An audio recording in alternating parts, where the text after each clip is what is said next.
I'm so sad.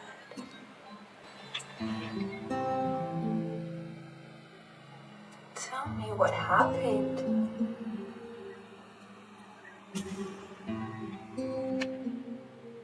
My fiance died.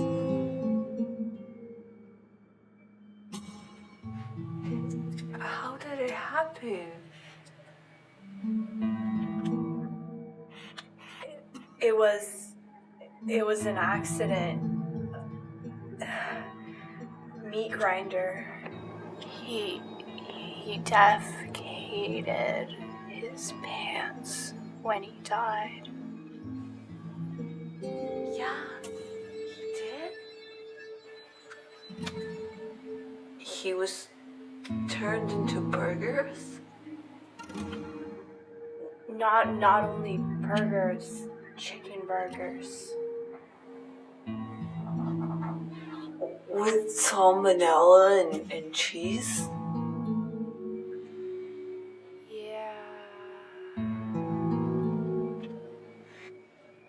Think we can make ground beef out of his dick?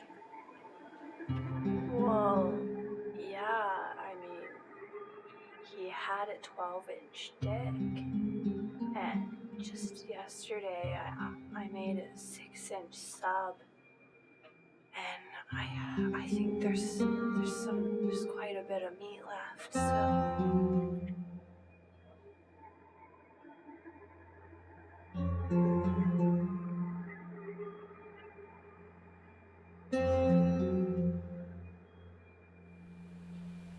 meat grinder, meat grinder, meat grinder, meat grinder, meat grinder, meat grinder, meat grinder, meat grinder, meat grinder.